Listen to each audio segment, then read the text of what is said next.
JC1 começa agora. O WhatsApp baniu 1,5 milhão de contas no Brasil por descumprimento dos termos de uso. Na prática, são contas que disseminaram conteúdo falso, fizeram disparo massivo de mensagens e tentaram criar grupos gigantescos de usuários. Não é à toa que o brasileiro está mais desconfiado em relação ao mundo digital, né? E a pesquisa aponta que os jovens por aqui lideram a desconfiança. A Associação dos Magistrados do Brasil, que representa os juízes, vai à justiça contra a lei do abuso de autoridade, sancionada na semana passada. No estúdio, nosso assunto são as segundas-feiras sem carne. Qual é a contribuição real que o consumidor pode dar em sua dieta para proteger o meio ambiente? Onde está o maior impacto na cadeia da proteína animal sobre as mudanças climáticas? E o que é melhor para a nossa saúde? Nas notícias internacionais, às vésperas da comemoração dos 70 anos da Revolução Chinesa, manifestantes se enfrentam com a polícia em Hong Kong para pedir democracia e avanços sociais. E ainda a final do Campeonato Brasileiro de Futebol Feminino. Competição tem as primeiras bicampeãs da história. JC1 Cultura de Informação começa agora.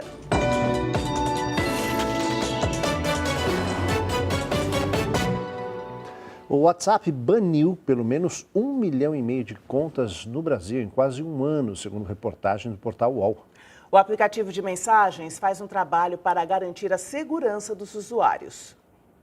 O uso de robôs, o envio em massa de mensagens, a disseminação de fake news e de discursos de ódio foram os motivos que levaram o WhatsApp a banir mais de 1,5 milhão de contas brasileiras, de outubro do ano passado até o final deste mês.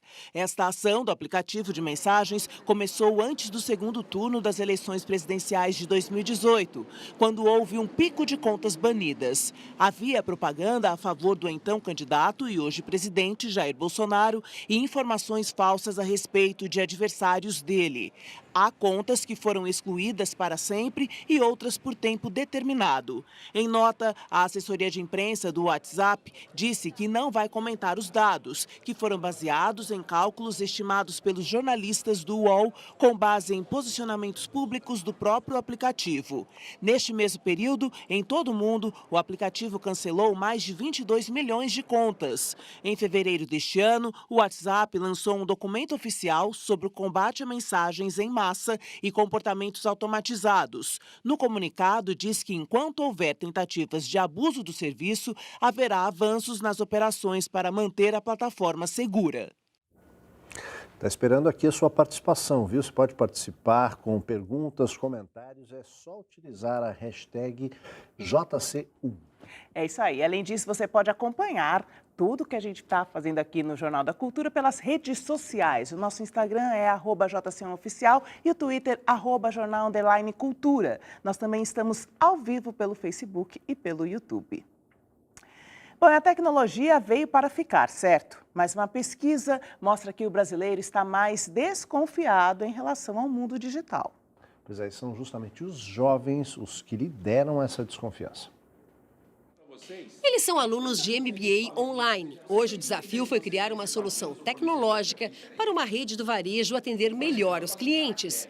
A tecnologia veio para facilitar a vida. Se a gente quer avançar cada vez mais, a tecnologia está aí do nosso lado para promover isso.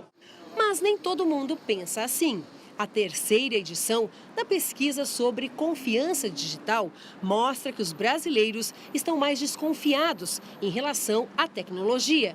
Numa escala de 1 a 5, o índice de confiança ficou em 3,22.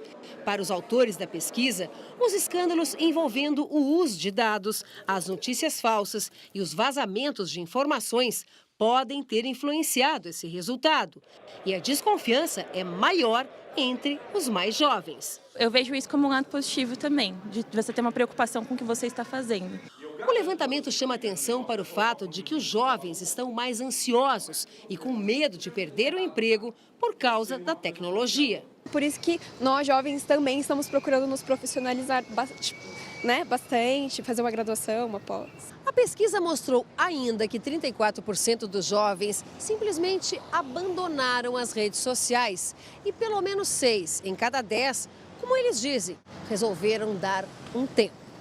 A tensão e a polarização política não foram os únicos motivos que levaram a esse afastamento. Quanto mais tempo eu passo, parece que mais lerdo eu fico, menos eu presto atenção nas coisas. O amadurecimento, né, desse público com relação ao uso da tecnologia traz esse maior cuidado com possíveis aí riscos que eles vão encontrar, mas sem dúvida nenhuma, a médio prazo isso pode ser positivo para trazer um uso mais consciente, mais responsável também, né? O ministro da Educação, Abraham Weintraub, anunciou agora há pouco que quase 2 bilhões de reais vão ser desbloqueados para uso imediato. Universidades e institutos federais vão receber mais da metade do dinheiro. O restante será dividido entre bolsas da CAPES, livros didáticos, exames da educação básica e o pagamento de contas. Agora a gente vai para outras notícias nacionais. Subiu para 250 o número de mortos pelo rompimento da barragem do córrego do Fundão, em Brumadinho, Minas Gerais. E o governador Wilson Witzel fala em genocídio no Rio de Janeiro e diz que é preciso fechar a fronteira com o Paraguai para evitar a venda de armas no Brasil. Wilson Witzel deu a declaração a jornalistas durante o Rock in Rio ontem. O governador disse que vai recorrer ao Conselho de Segurança da ONU para combater a violência no estado e pedir punições a países vizinhos como Paraguai, Bolívia e Colômbia, que, segundo ele, vendem armas ao Brasil. Witzel também defendeu o fechamento de fronteiras e criticou as políticas de combate ao tráfico de drogas e armas da Polícia Federal e do Ministério Público Federal, que, de acordo com o governador, estão em débito com a sociedade. A técnica de enfermagem Luciane Ferreira Sena, de 39 anos, morreu após ter 80% do corpo queimado pelo ex-namorado em Pirassununga, no interior de São Paulo. Essas imagens de câmeras de segurança mostram o carro onde ela estava com o ex-namorado, Elisângelo Marcones, em chamas ontem de manhã. Segundo a polícia, a Luciane saía de um plantão onde trabalhava quando Elisângelo entrou no carro e ateu fogo nela. Os dois tiveram queimaduras graves e morreram após serem socorridos. A polícia trata o caso como crime de feminicídio. 8 meses após o rompimento da barragem do Córrego do Feijão, em Brumadinho, Minas Gerais, os bombeiros encontraram o corpo de mais uma vítima da tragédia. Após um exame de arcada dentária, a vítima foi identificada como um homem. O nome dele não foi divulgado. Com isso, o número de mortos no rompimento da barragem da mineradora Vale subiu para 250. 20 pessoas permanecem desaparecidas. Um plano para diagnosticar e tratar árvores doentes na capital paulista pretende diminuir os índices de morte e queda. Pois é, esse é um problema recorrente, né? Nas grandes cidades, os moradores podem ajudar observando mudanças nas suas vizinhas verdes. Gigantes paulistanas, escondidas entre os prédios, sobreviventes em meio ao asfalto. São Paulo tem 652 mil árvores em canteiros, calçadas e praças. A Zona Sul é a mais verde. Só o bairro de Santo Amaro tem mais de 16 mil árvores. No coração da cidade, na Sé, apenas 518. Lindas, essenciais e muitas vezes doentes. Pragas, doenças de modo geral, como fungos, né, bactérias, vírus. Muitas vezes a própria vibração, né, onde essas árvores estão plantadas, o próprio envelhecimento dessas árvores, podas muitas vezes mal feitas. Uma proposta de acordo entre 5 subprefeituras e o Instituto Biológico está sendo firmada para o diagnóstico de 4 mil árvores. Entre o final deste ano e todo o ano que vem, deve ser feito um levantamento da saúde delas. E depois vão ser adotadas medidas preventivas para evitar a queda. A gente faz uma pequena perfuração no tronco, né? Na verdade são 3 perfurações, e a gente observa com um boroscópio, que é uma microcâmera, e lá a gente consegue observar a presença ou não de cupins e com uma fórmula simples matemática que a gente adaptou, a gente consegue detectar, né, a porcentagem interna de danos. A morte das árvores é causada por formigas, brocas, fungos e principalmente cupins. Mas os tratamentos adotados para combater esses insetos dentro das casas e nos móveis não podem ser aplicados nas ruas, porque colocam em risco a vida das árvores. A ideia é adotar substâncias naturais naquelas que forem diagnosticadas doentes. E a população deve fazer a sua parte para cuidar da saúde dessas senhoras paulistanas. Observa que a planta antes frutificava, né, ou florescia mais e agora já não está mais florescendo. Inclinação, se as folhas estão caindo, se existem fissuras, se o calçamento está levantando devido ao enraizamento, né, que a árvore está tombando. Um exemplo é este ficus na Praça Vila Boim, zona oeste da capital paulista. Há 6 anos, a prefeitura anunciou o corte. Os moradores se uniram em torno da vizinha antiga. O professor Francisco Zorzenon fez a análise e viu que ela estava saudável do alto de seus mais de 25 metros, insistindo em sobreviver há mais de 80 anos. Até fiquei espantado, fazia muito tempo que eu não via, né? Essa velha amiga aqui e realmente recuperou bem. Até emociona, né? A gente vê com certeza, né? Muito bacana, né? Começa amanhã o SP Gastronomia, um festival organizado pelo governo do estado para divulgar a culinária paulista e integrar produtores, restaurantes e o público. E durante o mês de outubro haverá vários eventos que vão desde cursos a concursos e até comida de chefe a R$1. Cebola picadinha, alho, couve e abóbora. Ingredientes simples para um prato assinado pela chefe Morena Leite, reconhecida em todo o país. Um prato como esse, com a assinatura de uma chefe conhecida, você deve estar pensando, deve custar caro. Mas é exatamente o contrário. Isso faz parte do SP Gastronomia, um evento para promover a culinária do estado. Durante todo o mês de outubro, haverá cursos, concursos e, claro, muita comida barata. E o bom prato, que serve almoço apenas a R$1, também é um dos restaurantes que fazem parte desse projeto. É um clássico da cozinha brasileira, carne seca tem de norte a sul. Eu quis trazer algo do meu dia a dia que tivesse a ver com a simplicidade, mas também tivesse a ver com essa coisa de uma cozinha confortável e que tivesse agilidade, né? Porque servir 2.000 pessoas em cada unidade, 100.000 pessoas no total, tinha que ser um prato com uma execução ágil. Para que tudo saia perfeito, 40 cozinheiros participaram de um workshop. Aprenderam item por item.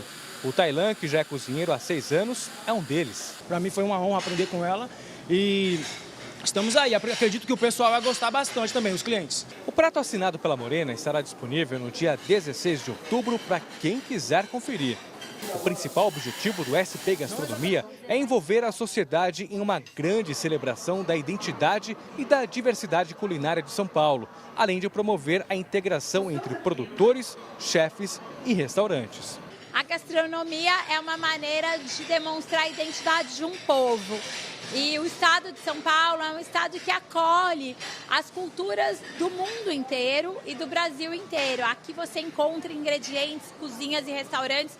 Eu falo, a gente pode dar uma volta ao mundo sem pegar um avião.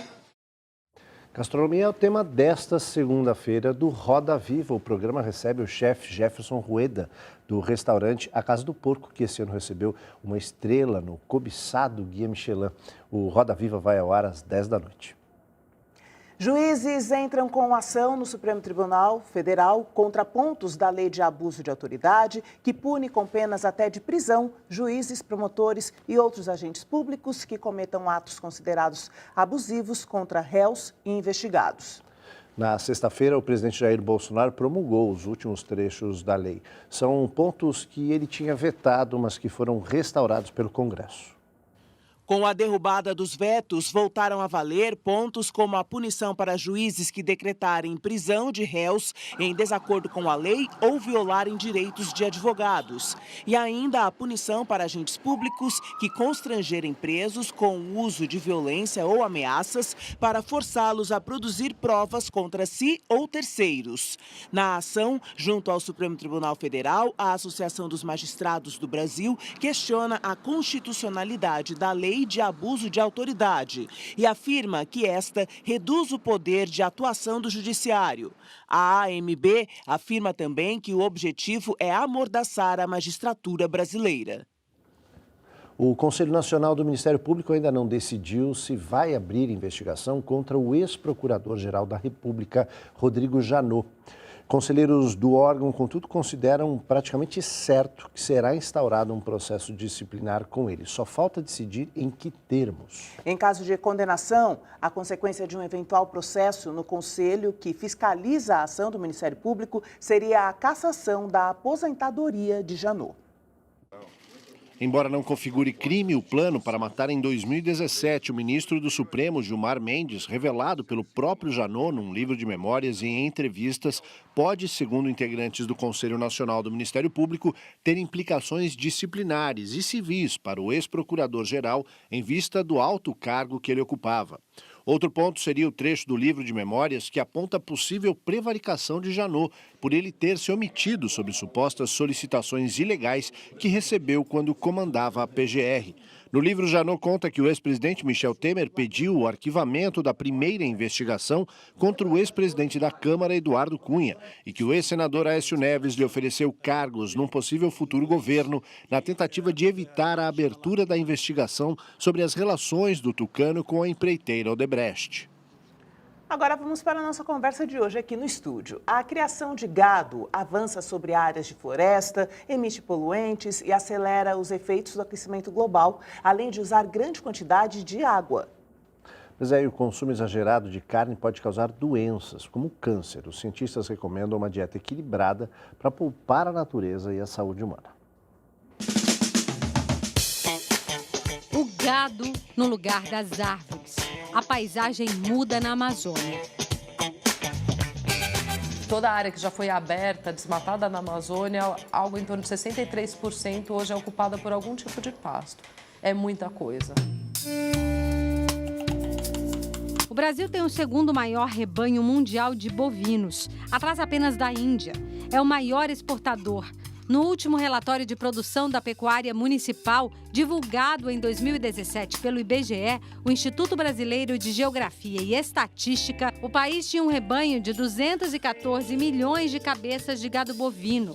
A região norte foi a única a apresentar crescimento no rebanho, 48 milhões de cabeças de gado. Com o tempo, os bois passaram na frente da mata. Os números da Organização das Nações Unidas para a Agricultura e Alimentação, a FAO, indicam que a agropecuária é responsável por 15% das emissões de carbono no mundo e uma das principais fontes de degradação da terra e da água. O boi, no seu processo digestivo, ele produz muito metano. O metano é um gás de efeito estufa muito forte, né? Ele se transforma em CO2, que é o gás carbônico. Afora o processo de desmatamento que emite muito carbono para a atmosfera. Portanto, a produção da pecuária é altamente impactante, é uma das mais impactantes do ponto de vista ambiental. Ainda segundo a FAO, o consumo de carne no mundo aumentou rapidamente nos últimos 50 anos. Sua produção hoje é quase 5 vezes maior do que no início dos anos 1960. De 70 milhões de toneladas, passou para mais de 330 milhões em 2017. O alto consumo da carne vermelha está relacionado ao surgimento de doenças, como câncer. Mas vem dela a proteína que sustenta boa parte da população. Para esclarecer a população sobre o impacto da produção de carne para o meio ambiente na Amazônia, o Greenpeace criou a campanha Carne ao Molho Madeira.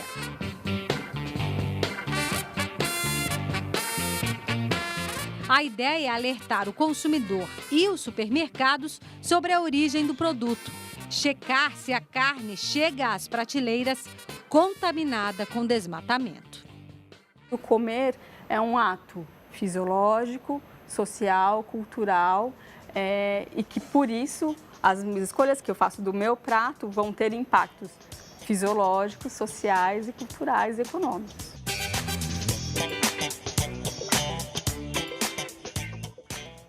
E quem conversa com a gente hoje sobre a Segunda Sem Carne é a Larissa Kuroki, que é coordenadora de conteúdos e meteorologias da Acatu, e a nutricionista Fernanda Timmerman. Muito boa tarde, Larissa, Fernanda, obrigada pela presença de vocês. Bom, quando a gente fala em Segunda Sem Carne, é muito mais do que tirar apenas um dia a carne do cardápio, né? Vem com todo um conceito atrelado. Então, o que é esse dia, Larissa, e quais são os objetivos dessa ação? A Segunda Sem Carne, ela vem com o objetivo de despertar essa consciência no consumidor de que esses hábitos alimentares dela têm impacto. Então, quando a gente fala do consumo de carne, junto a esse consumo está associado o desmatamento, a emissão de gases na digestão do gado bovino, ao consumo de água, enfim, uma cadeia de impactos aí antes da carne chegar na nossa mesa. Agora, Fernanda, a retirada dessa proteína precisa ser feita com cautela, né? Qual é a orientação que os nutricionistas dão para fazer essa substituição? Muito bom. Acho que todo brasileiro tem a carne como uma mistura e é importante a gente fazer isso gradativamente, quem se interessa, porque o corpo ele tem uma certa facilidade a mais de digerir a carne, de pegar proteína e ferro de carne, né, que é de origem animal. Para fazer essa troca, a gente precisa fazer com muito cuidado, prestando atenção no nosso corpo. Especialmente adolescentes e pessoas que já estão em terceira idade, já tem uma perda natural da proteína, mas é muito bem-vindo se você conseguir fazer um bom ajuste. A gente tem o nosso arroz e feijão, por exemplo, que é uma proteína que, se a gente juntar da origem vegetal, ela é uma proteína completa. E assim a gente consegue fazer com outras, só que com cuidado. E se sentir alguma questão no corpo, algum cansaço, perda de ânimo, ou ganhar muito peso ou perder muito peso, a gente precisa ficar atento. E o brasileiro, ele consome mais carne do que outros países? Sim, é um estudo até impressionante que o brasileiro é o maior consumidor de carne do mundo. Então, a Segunda Sem Carne, ela cabe muito bem aqui no Brasil para realmente despertar essa consciência. Claro que a gente não está pedindo que todos os consumidores brasileiros se tornem vegetarianos ou veganos, mas que pelo menos reduzam o consumo de carne ao longo da semana ou troquem por outras fontes de proteína que tenham um impacto menor no meio ambiente, como é o caso do frango, por exemplo. Agora, Larissa, essa ação é voltada para a decisão individual, né? Agora, qual é proporcionalmente o impacto que isso tem, o impacto ambiental, né? A gente sabe, por exemplo, o consumo da água. A gente fala muito das decisões individuais que são importantes, mas os grandes consumidores são justamente a indústria, né? E a agropecuária. Qual é o impacto individual que isso tem e quem mais precisa assumir essa responsabilidade? Bom, primeiro a gente tem que ter essa consciência de que a sua ação individual faz sim a diferença. Então é largar aquela mentalidade de mas eu reduzir o consumo de carne não vai ter impacto nenhum, mas se todo mundo contribuir para essa redução, o impacto ele vai ser gigante, principalmente após um longo período de tempo. E os consumidores também eles têm muito esse papel de mover a indústria. Então se a demanda por produtos alternativos à carne aumentar, a indústria, as empresas, elas também vão ter que se adaptar e isso, consequentemente, vai ter um impacto positivo tanto no meio ambiente, na economia, na sociedade. E, Fernanda, você falou do impacto com os adolescentes, né? Dá para falar que esse comportamento também vem atrelado a um modismo do vegetarianismo ou do veganismo? E até que ponto as pessoas estão realmente conscientes de que essa mudança precisa ser pensada, né, e elaborada antes de se partir para a ação? Pode ser vista até num aumento do Google, né, que as pessoas dão 34.000% a mais nessa última década. Quer dizer que tem uma procura grande e que é muito bem-vindo a gente conseguir explorar o nosso mundo vegetal. O Brasil é riquíssimo, né, nisso. Só que tem que ter, como eu falei, um pouquinho desse olhar, porque o adolescente, de repente, quando os pais percebem que ele muda de uma hora para outra, ele não consegue fazer essa adaptação que eu falei para vocês. Não tem problema, é super saudável, mas isso precisa de uma orientação. Né? Então, muitas vezes ele retira e ele tem um impacto assim, até na atenção, no humor, no consumo de ferro, que é de vitamina B12, que é muito presente na carne de origem animal. Então, até para fazer... E aí dá o que? Anemia? Pode dar anemia e a B12 ela está presente em várias partes do metabolismo, mas até no humor, né, daquele adolescente. Então, o que eu deixo aqui até para os pais ou até para os adolescentes é muito bem-vindo, mas faça isso gradativamente. Tem o que se chama flexitariano, que é você reduzir, experimentar o mundo vegetal, saber fazer essas adequações. Por exemplo, o ferro vegetal ele é muito melhor absorvido na presença da vitamina C. Então, se ele for sabendo fazer essas adequações, não há de repente, uma anemia. Mas, se for tirado de uma hora para outra, ele sente e, perceptivelmente, a família também consegue ver. Fernanda, e na prática, quer dizer, algumas dicas. Como essa carne pode ser substituída? Muito bem, então a carne tem todos os aminoácidos essenciais, como eu falei, que podem estar presentes na somatização de alguns alimentos de origem vegetal. Então, arroz e feijão, uma ótima combinação, né? Outra coisa, vários legumes, a gente chama de leguminosas, feijão, lentilha, ervilha, grão de bico. São muito proteicos, mas até a forma de preparar eles para ajudar eles ficarem até mais nutritivos, você fazer o molho, deixar ele de molho, tirar a água, você tira alguns fatores antinutricionais e melhora a absorção daqueles nutrientes da própria proteína, do ferro, de origem vegetal. Então, todas essas dicas que eu falo que são interessantes e tem na Segunda Sem Carne, né, nessa grande campanha, até várias dicas no site. E acho que a mensagem assim, maior seria o observar a alimentação de uma maneira mais criteriosa mesmo, né? Porque acho que no dia a dia acaba passando meio que deixando de lado, né, essa atenção mais criteriosa, aquilo que a gente está consumindo. Como um todo. Com certeza. A gente fala muito de também rastrear a origem dos alimentos que a gente está consumindo. Então, a compra de carne certificada para ter certeza de que ela não veio de uma área de desmatamento, enfim, tudo isso. E a gente lembra bastante que os nossos hábitos eles foram formados ao longo de toda a nossa vida, né? Não é da noite para o dia que a gente vai parar de comer carne e vai dar tudo certo. Então, é um período de adaptação, pode ter algumas dificuldades no meio do caminho, mas o que importa é despertar essa consciência mesmo. Perfeito. Maravilha. Larissa e Fernanda, muito obrigada pela participação de vocês. Até a próxima. Até. Obrigado. E olha só, você já imaginou comer uma picanha à base de arroz e beterraba? É super possível, viu? Hoje, na segunda-feira, Sem Carne, o Cadu Cortez foi conhecer um açougue vegetariano e conta mais disso pra gente. Boa tarde, Cadu. Boa tarde, Aldo. Pois é, não dá para imaginar, né? Eu estou bem do lado aqui, olha só. É a picanha que você acabou de falar aí, Aldo, à base de arroz e beterraba. E são várias opções. Pode colocar aqui também, Marcelo. Olha aí, a costelinha de cogumelo.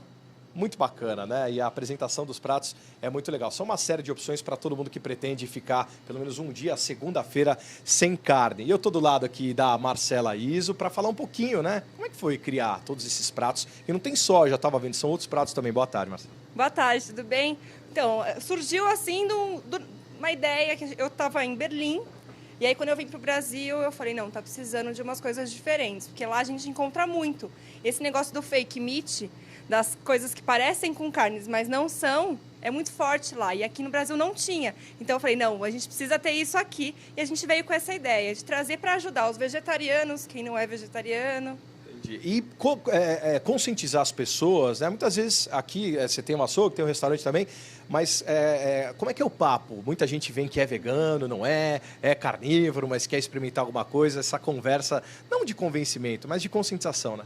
Exatamente. 60% do meu público aqui na loja come carne, ainda é adepto da alimentação com a origem animal, mas vem para querer uma alimentação diferente, vem atrás do meio ambiente, da questão da saúde, da questão dos animais. Então, isso é bem legal. 60% do público come carne, mas vem buscar uma alimentação diferenciada. Bem, então vamos manter a tradição aqui, Marcela, se você me permite. Aldo, conforme todos os nossos links gastronômicos, vou fazer aqui uma pequena experimentação da picanha à base de arroz e beterraba. Na hora do almoço, hein? 1h28. Maravilha. Mande aqui, te fa bene. Voltamos aos estúdios, Aldo. Hashtag inveja. Valeu, Cadu. Obrigado. E daqui a pouco, aqui no JC1, novos confrontos entre manifestantes e a polícia em Hong Kong. E o protótipo do foguete que pode levar a humanidade a Marte. O objetivo do Starship é fazer missões para o espaço com humanos a bordo já em 2020.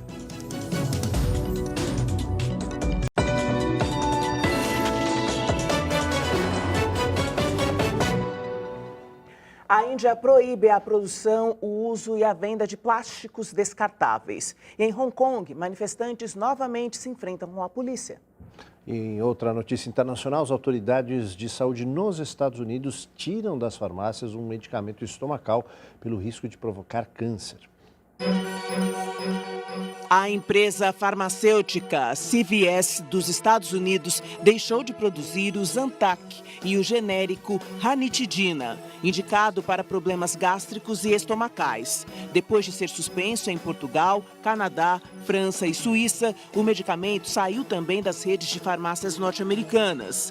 A FDA, a Administração de Alimentos e Medicamentos e a Agência Europeia de Medicamentos alertaram para a presença de pequenas quantidades de NDMA, classificado como um provável agente cancerígeno.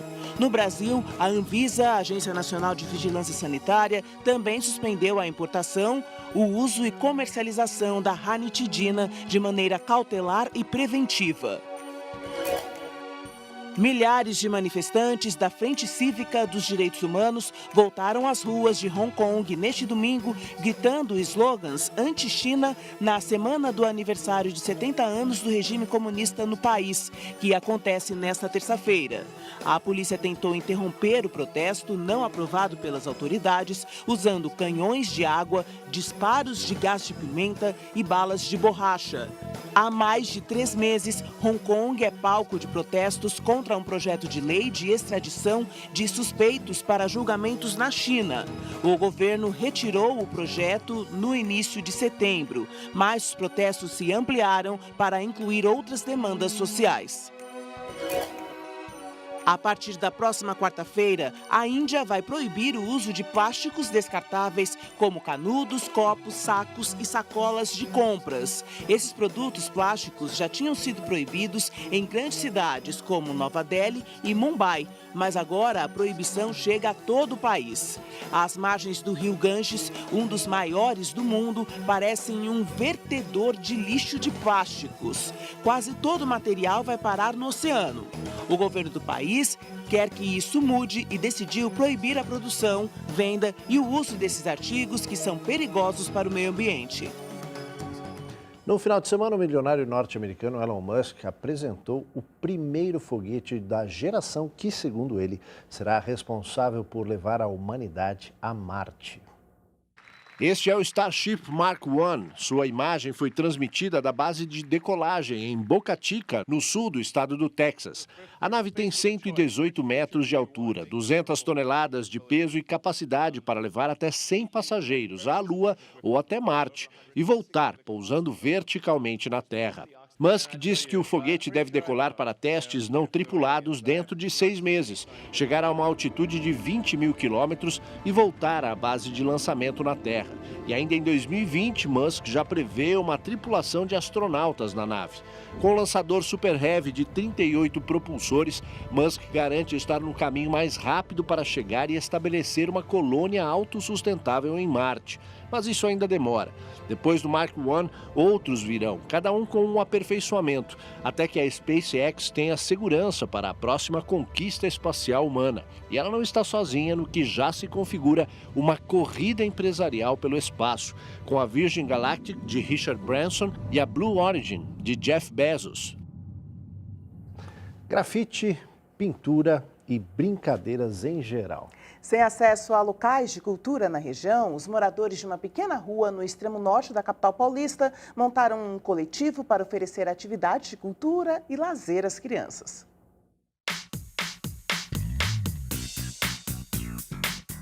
Brasilândia, zona norte de São Paulo, Viela 4. Neste endereço, há quase 4 anos, o cinza vem dando lugar aos grafites que fizeram da quebrada um espaço de criação e aprendizado.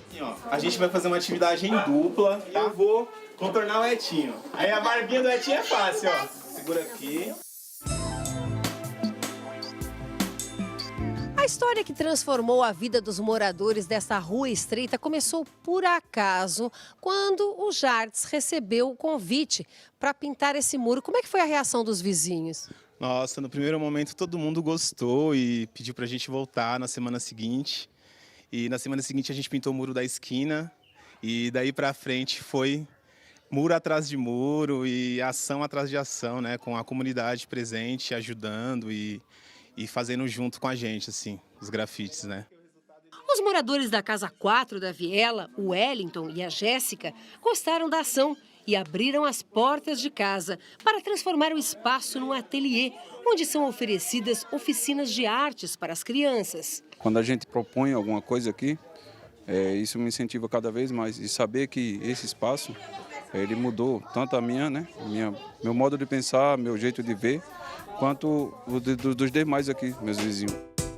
O movimento cresceu. A viela foi ocupada pela comunidade. Virou palco para shows, brincadeiras infantis, apresentações circenses, manifestações culturais. O coletivo já ganhou 2 editais da Prefeitura de São Paulo, dinheiro investido na publicação deste livro, na compra de equipamentos e na criação da biblioteca. Calu nos ensina que é preciso escutar. Mudou que, teve mais alegria, mais jogos, mais coisas. Os pais confiam, tá com a gente, né? Então libera, aí a gente pega, entrega para os pais. Nossa, é muito legal. A gente consegue perceber que já mudou o comportamento, né? Tem moradores que voltou a estudar, a relação com o outro, o processo de coletividade. Então tudo isso acaba ajudando, né? Diariamente aí na rotina que a gente desenvolve com eles os trabalhos, né?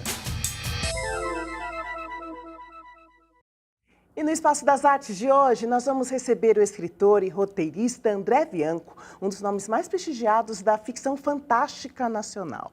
André, é uma alegria recebê-lo. Muito obrigada por estar com a gente. Prazer estar aqui.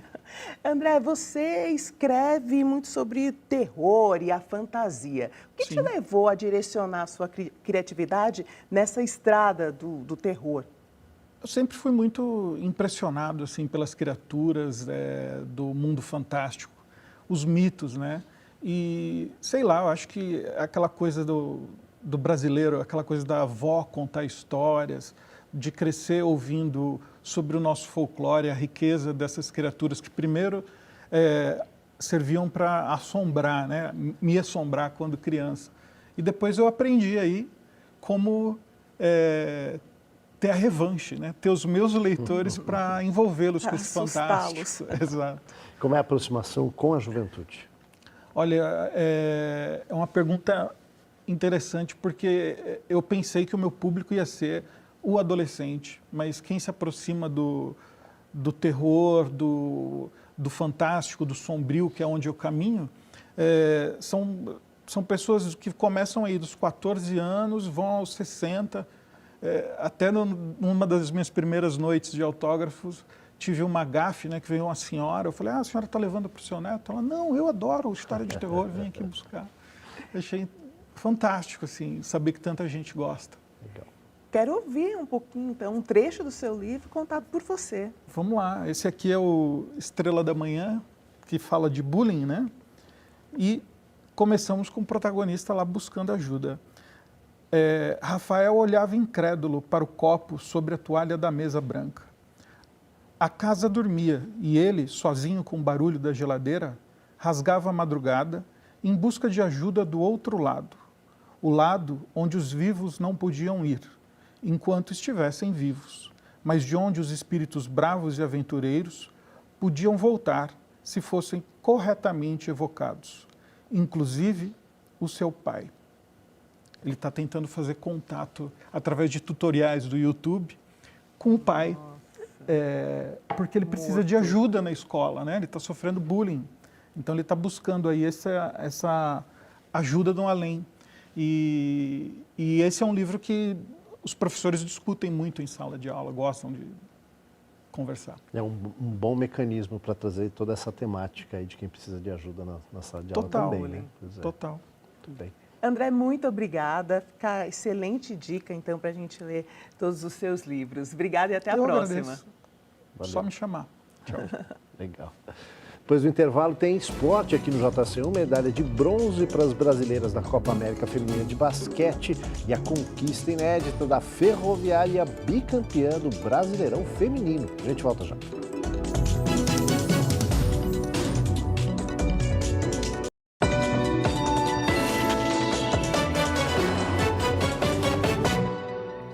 Agora a gente fala de esporte. A Ferroviária venceu o Corinthians e conquistou o bicampeonato inédito do Brasileirão de Futebol Feminino. Jogando em casa, o Corinthians começou pressionando, com Pardal, que quase abriu o placar, mas a bola bateu no travessão e no rebote a goleira Luciana afastou o perigo. Gabi Zanotti deixou o Milene cara a cara com a goleira da Ferroviária, que defendeu com o pé. No rebote, Crivellari chutou fraco na mão de Luciana. A Ferrinha teve a primeira chance clara de gol aos 28 minutos. Aline Milene aproveitou o cruzamento e tirou 2 zagueiras corintianas, mas parou na goleira Lelê. Aliás, as goleiras foram determinantes para barrar os ataques dos dois times. No segundo tempo, o Corinthians continuava tendo mais chances para abrir o placar, mas pecava pela falta de pontaria. Além das defesas de Luciana, que seria o nome da final. Sem conseguir tirar o 0 do placar, o jogo foi para os pênaltis. E foi aí que a estrela de Luciana brilhou. A goleira da Ferroviária defendeu a cobrança de Vitória Albuquerque e comemorou quando Ingrid mandou a bola para fora. Na última cobrança, coube a Jéssica marcar o gol, que deu a vitória para o time de Araraquara, calando o Parque São Jorge, que teve presença em massa da torcida corintiana. Disputado desde 2013, essa foi a primeira vez que um time foi bicampeão brasileiro de futebol feminino. E o Brasil venceu fácil a seleção de Porto Rico e ficou com a medalha de bronze na Copa América de basquete feminino. Mesmo com o apoio da torcida da casa para as porto-riquenhas, as brasileiras começaram bem o jogo e fecharam o primeiro quarto em vantagem. No segundo e terceiro tempo, o jogo foi bem equilibrado. Mas no último quarto, o domínio brasileiro foi total. Com bolas de 3 importantes de Tati e uma boa marcação, as meninas só administraram a vantagem que se refletiu no placar final, 95-66 para o Brasil. A próxima parada da seleção será o pré-olímpico de basquete, que acontece em novembro na Argentina e no Canadá. JC1 fica por aqui. Uma ótima tarde para você. Boa tarde. Você continue nos acompanhando nas redes sociais, no Instagram, @JC1Oficial e no Twitter e Facebook. Acompanhe tudo pelo Jornalismo TV Cultura. A gente te espera amanhã. Até lá. Tchau.